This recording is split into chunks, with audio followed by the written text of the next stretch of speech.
you have existed in any online reading space in the past few years, I'm sure you will have seen the argument that BookTok is ruining reading. Now, is that true? There are many ways that people claim BookTok is doing this, so for ease, I have made a numbered list, a la Jenny Nicholson. But we will not be here for 4 hours, I do promise you that. I promise that.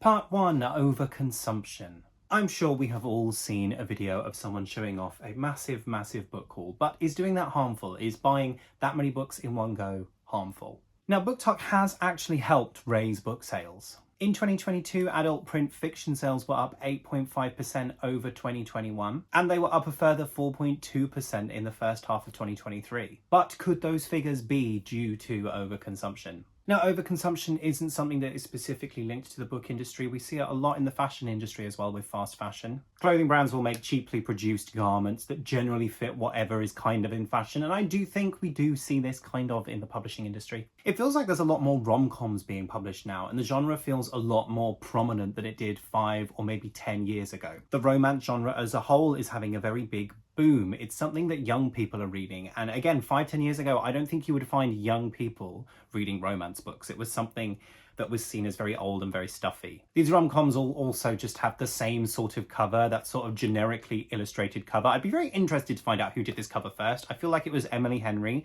and everyone just sort of copied her. Fantasy as a whole generally feels like a much bigger and more prominent genre too, and a lot of young people are reading it, which wasn't necessarily the case years ago. And noticeably, I'd say a lot of women and a lot of young women are reading fantasy, which again, I don't think would have been the case a decade ago. Now, I'm not discussing the quality of any of these books. This is no slight to any of them. And to be honest, now that the market has become bigger for these books, something that I have noticed is that these genres seem to have become a lot more diversified. Now, I don't know if this is a cause or effect thing. I don't know if publishers felt like there was a market for more diverse books, specifically in fantasy, I've noticed it. Or publishers felt like there would be a market for these things now that the genre has become so much wider. But either way, I think this is a very good thing. It's a good thing to see genres become a lot more diverse. But do these genres becoming wider, do more books being published play into the risk of overconsumption? I think it does, but I don't think BookTok is entirely to blame. I think, as with most things, to be honest, the root of the problem is capitalism. I think what happens is publishers use platforms like BookTok to find out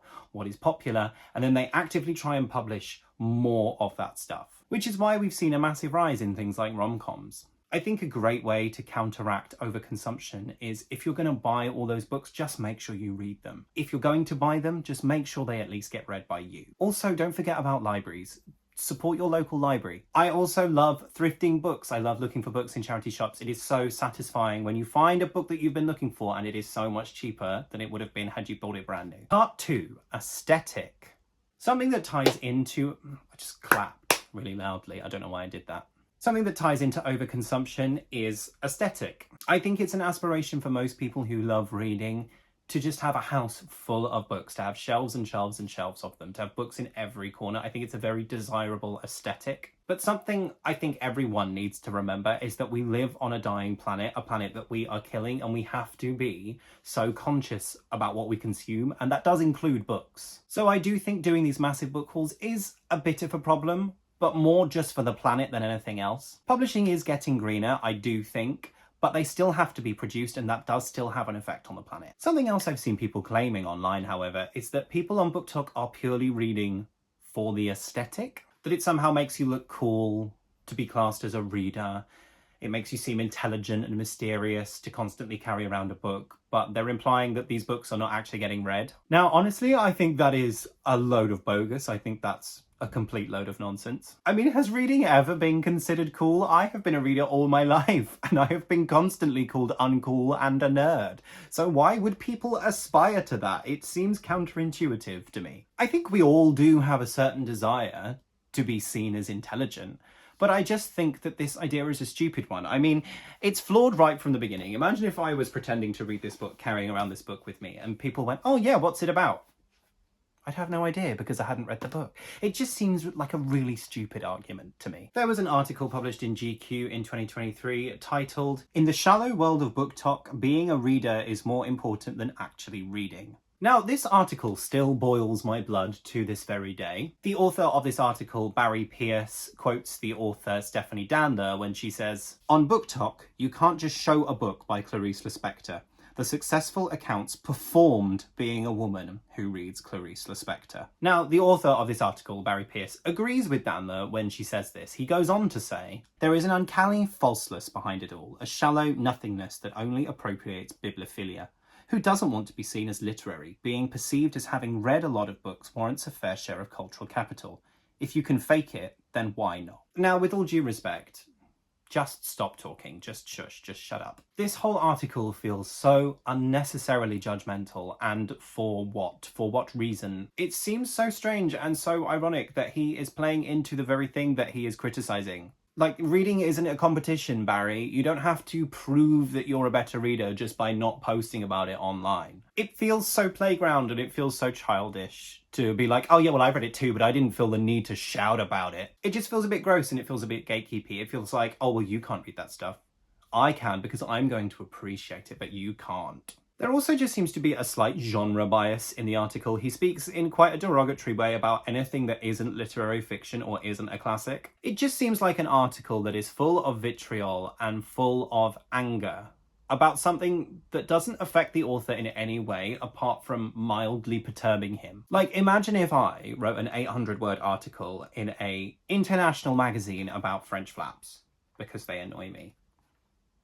That would be crazy. I mean, I wouldn't have 800 words to say about French flaps, but it would just be weird. It would be weird. I think maybe the funniest part of this article is how Barry claims that he is responsible for how people behave on BookTok because he used to be a booktuber, one of the bigger ones, actually. I mean, no offense, Barry, I've never heard of you before in my life.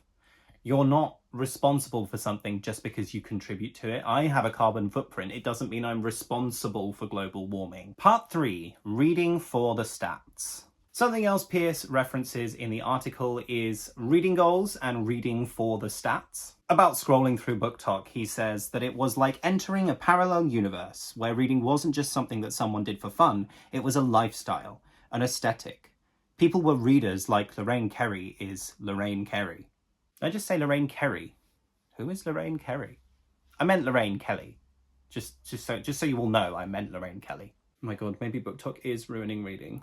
Anyway, did anyone think that that phrase was just a little bit hyperbolic? Like, did you think that it was maybe a little bit over the top? Because I did. Again, it just seems like such a strange thing to get so irate about. Some people do claim that having a reading goal can be harmful to the way that they interact with books. And that is very fair. If you personally find that having a reading goal makes you change your relation to reading and makes you negatively compare yourselves to others and their goals and what they've achieved, that's fine. I just don't think this is a blanket issue though. I don't think this is an either or. For me personally, I love having a reading goal. It makes me read consistently. I think this is more of a personal thing. If you know that setting a reading goal is going to affect you personally and negatively, just don't do it. I read over 100 books a year. I set myself a goal of 100 every year. I hit it. I normally read over that. And for me, that's great. I love that and I feel really good about that. I have friends who read over 200, over 300 books a year. I'm not going to compare myself to them because I'd feel bad about myself. And I don't want to.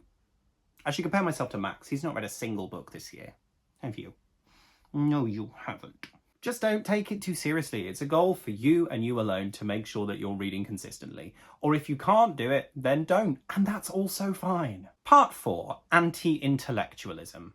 The biggest argument against BookTok is that it is causing a pandemic of media literacy. That BookTok is pushing very specific, very narrow recommendations that are very trope-specific and that aren't the highest quality literature, and in doing so are causing a surge in anti-intellectualism. Now, I don't think it should go unnoticed that the genres that are very big on BookTok at the moment are rom-coms, which are predominantly read by women, and fantasy, which has a very big female reader base as well. I just think that's interesting that a lot of people are claiming that a reader base that is made up of women is considered anti-intellectual.